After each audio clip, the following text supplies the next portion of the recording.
I said we have a tremendously huge amount of sugar consumed by the human being in America every day. But it doesn't stop there.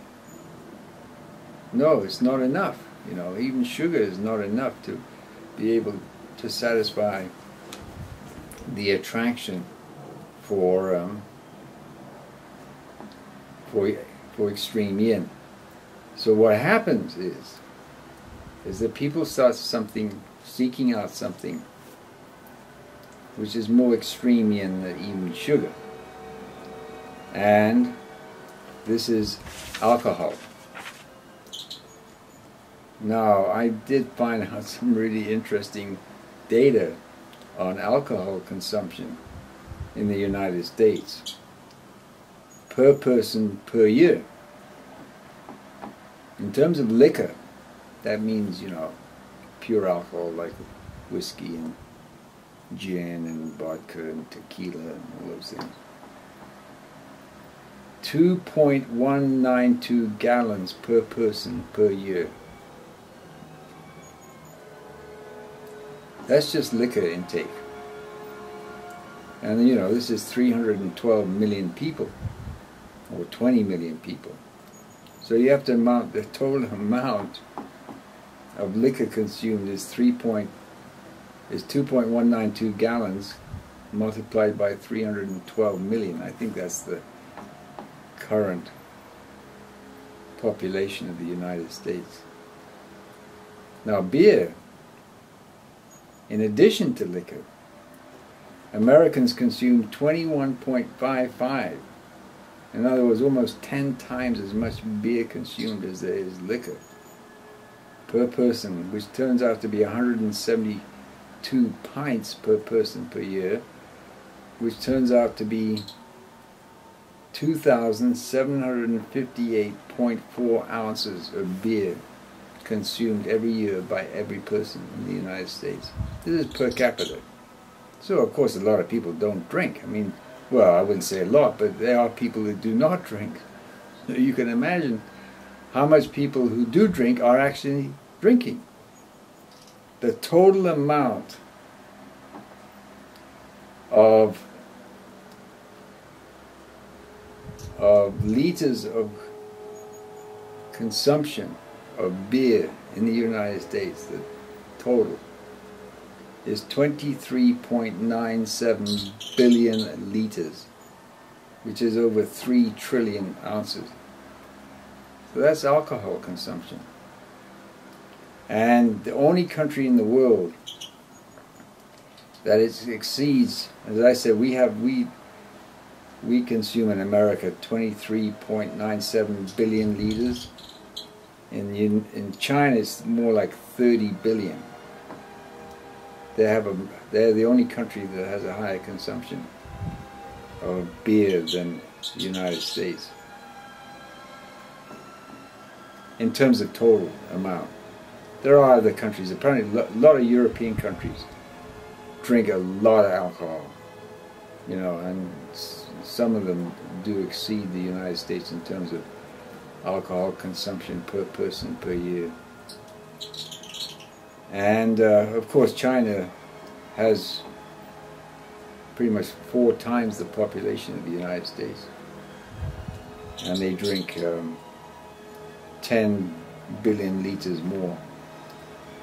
Now, but even alcohol doesn't cut it for a lot of people. Or maybe they just don't like drinking alcohol and they need something else which is extreme yin. And what is that? Cannabis resin. Alright, now cannabis resin, I found out there's some very interesting websites that you can get this data from. And China has the least amount of consumption of cannabis than any country in the world. 0.3% of adults 18 and over. This is data from, latest data I could find, it was 2002 to 2003. So 0.3% of adults in China or 18 and over, use cannabis on a regular basis. In the United States, it's 42%. 42%. 42.4 to be exact. Adults 18 and over. Canada actually surpasses the United States.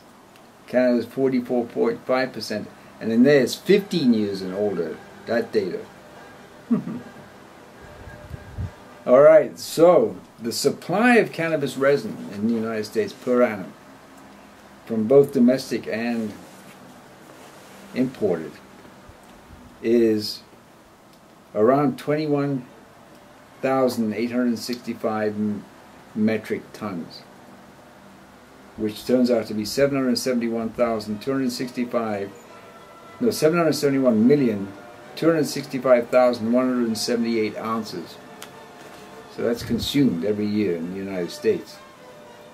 And it turns out to be at a cost. So they have a very interesting site where you can anonymously, if you're a user of cannabis, you can put in how much you paid for the cannabis that you bought this week. And they have it all by state, you know, what the costs are: high grade, medium grade, and low grade. And I just Googled it, you know, and found it. Cannabis, what did I put in the Google? Cannabis consumption, United States. And I got this website. And you can go in there and you can anonymously put in how much you paid, how much you bought this week and how much you paid for it. And the ranges, you know, I didn't look at every state. I mean, it would take me too long. It was like, you know, but every state is there. And of course, since I live in Nevada, the first one that came up was Nevada. And it was like, you know, and they have a high grade, medium grade, and low grade. And they range from $320 an ounce to $180 an ounce. And of course, if you went someplace where it's harder to get, like I tried North Dakota, and it was like $450 an ounce there. And in New York, it was 400 something. And this figure of $231.38 billion spent by Americans on cannabis consumption every year is just an average. You know, I just took an average of the prices. So, and I did read elsewhere, a couple of years ago, that the cannabis resin, the cannabis crop, not the resin, the cannabis crop in the United States is the biggest cash crop in the United States. It exceeds both corn and soybeans.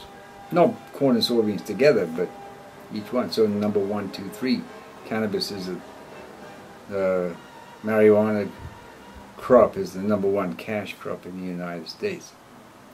So here we have the tremendously debilitating effects of alcohol and beer. And of course, we've already talked about sugar. Sugar is well known as being, you know, I mean, this is refined sugar. We're not talking about whole grain sugar, because the main source of sugar in a macrobiotic way of eating of whole grains is the whole grains. You know, but in the process of digestion and assimilation, the whole grain sugar, which is a polysaccharide, is gradually broken down to a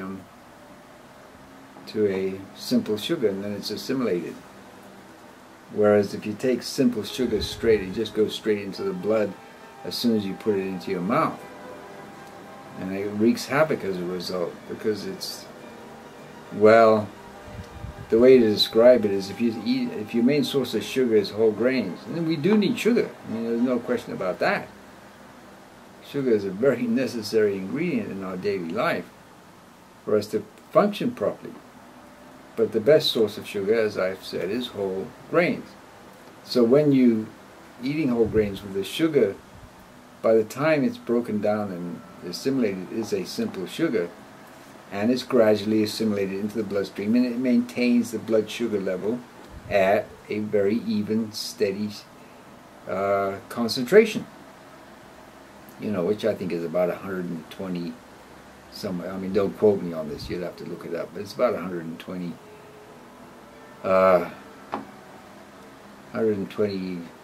milligrams per 100 cc's of blood, I think. But anyway, that's not the point I mean. More, it's a steady state. So you don't get the swings, you know, the ups and downs.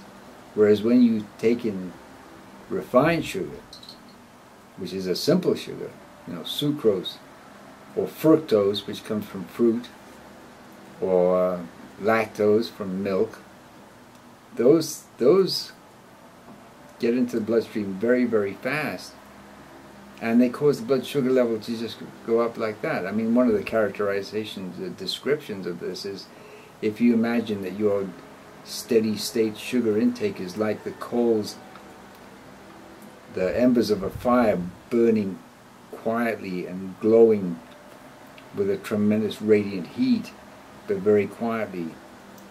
That's your grain sugar. And then you take some gasoline and you pour it on those embers, and it goes like this. That's simple sugar. So that's a very clear description that you can see in your mind's eye about the consequences of eating simple sugar. No, it's not recommended at all. You do not eat sugar at all on a macrobiotic whole grain and vegetable diet. You simply do not eat it. Now, alcohol has a mission, spiritual mission.